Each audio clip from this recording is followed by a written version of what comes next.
Eu acabei de ver que você conseguiu essa informação agora de última hora. O Brasil convocou, é isso, o embaixador do Brasil em Israel para uma conversa?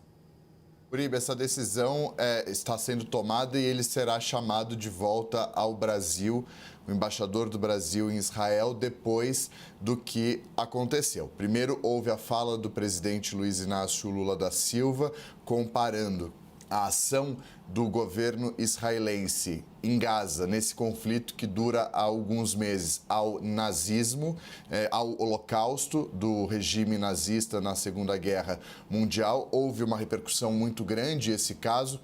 E o embaixador do Brasil em Israel foi chamado pelo Ministério das Relações Exteriores israelense para uma reprimenda. Diante disso, o governo brasileiro tomou a decisão de chamar de volta, de convocar o embaixador brasileiro do Brasil em Israel de volta ao Brasil em meio a essa situação. Essa decisão foi tomada, ainda não consegui a confirmação se de fato já aconteceu, mas o governo tomou a decisão de chamá-lo de volta, de convocar o embaixador Frederico Meyer, que está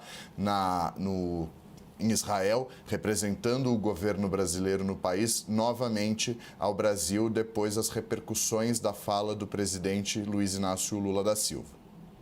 Theo, é importante, vamos falar um pouquinho mais sobre isso. O que o Theo está contando para a gente é o seguinte: tem toda essa polêmica em torno da fala do presidente Lula, quando ele relaciona o Holocausto às mortes na faixa de Gaza em decorrência da guerra.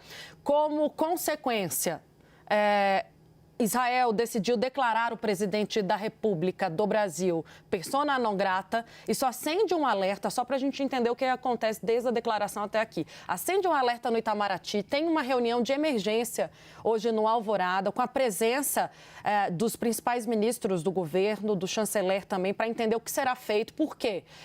Israel está dizendo, se não houver um pedido de desculpa, a gente não retira essa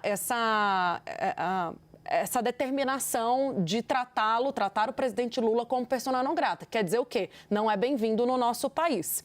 O presidente Lula resiste num pedido de desculpa. Há uma movimentação que a gente tem visto do entorno do presidente da República para separar as críticas e dizer o seguinte: o que ele quis dizer foi direcionar críticas às ações que estão sendo tomadas por Israel por entendimento do Netanyahu, né? As críticas, então, não estão direcionadas ao povo judeu, está direcionada ao governo de Netanyahu. Essa justificativa que Lula tenta dar a partir de falas que estão sendo propagadas pelo seu entorno. Mas Israel está muito resistente em relação a isso e pede que ele seja mais claro, né? Que haja, de fato, um recuo.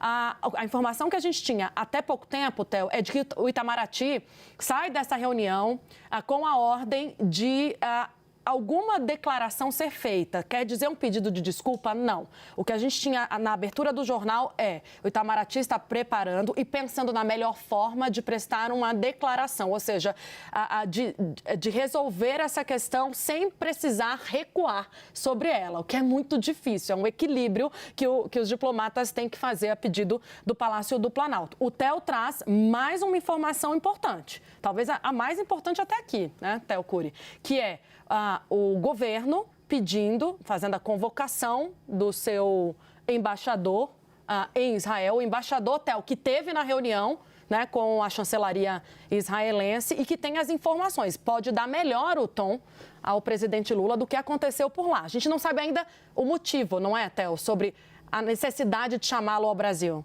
Ou se é apenas um gesto diplomático. É um gesto diplomático em meio ao que aconteceu. Agora, é importante esse contexto, porque nesse primeiro momento há o discurso do presidente Lula, que não foi nem um pouco bem recebido pelo governo israelense. Na sequência, vem o repúdio dos representantes das autoridades israelenses ao longo das últimas horas.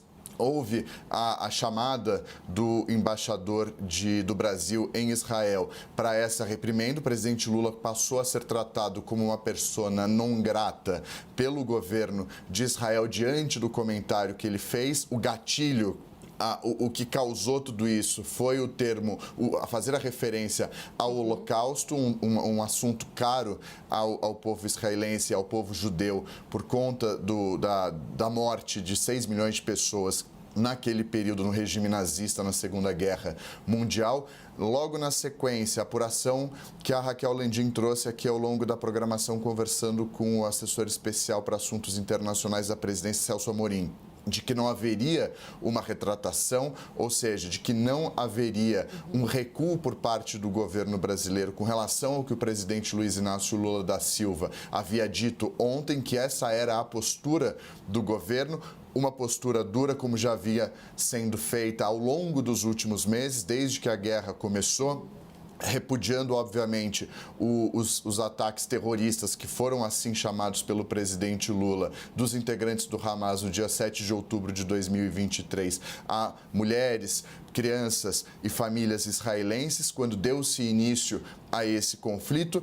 O presidente Lula, desde o começo, foi muito duro com relação a essa resposta, chamou de ataques terroristas, mas repudiou de forma veemente a reação de Israel a esses ataques do Hamas no dia 7 de outubro, dizendo que foi uma resposta totalmente desproporcional, levando-se em consideração as vítimas no território palestino ao longo dos últimos meses. Milhares de pessoas mortas, grande maioria mulheres e crianças, fora as estratégias adotadas pelo governo israelense ao longo dos últimos meses de deslocamento da população, principalmente para Rafah, no sul da faixa de Gaza, e os subsequentes ataques nessa região.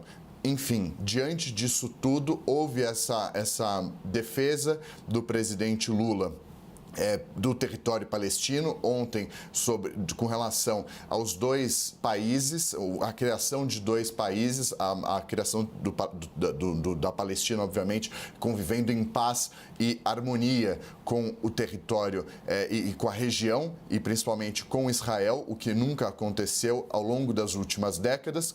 E essa resposta de Israel ao que o presidente falou com relação ao Holocausto, que pegou muito mal e o presidente até então não tinha feito essa referência, apesar das duras críticas que vem fazendo ao longo dos últimos meses. Mas a reação não foi nem um pouco boa por parte de Israel, que considerou o presidente persona non grata, e a resposta, a tréplica do governo brasileiro foi de não arredar o pé, de não mudar o discurso e de bancar o posicionamento do governo brasileiro, que muda com relação ao que vinha acontecendo desde o início desse conflito. O Brasil se colocou como um país para mediar esse conflito, apresentou resoluções no Conselho de Segurança da Organização das Nações Unidas, que acabaram, obviamente, sendo vetados. Os Estados Unidos tiveram um peso muito grande no veto, a proposta que foi bem vista por outros países do Conselho de Segurança da ONU. O governo brasileiro fez duas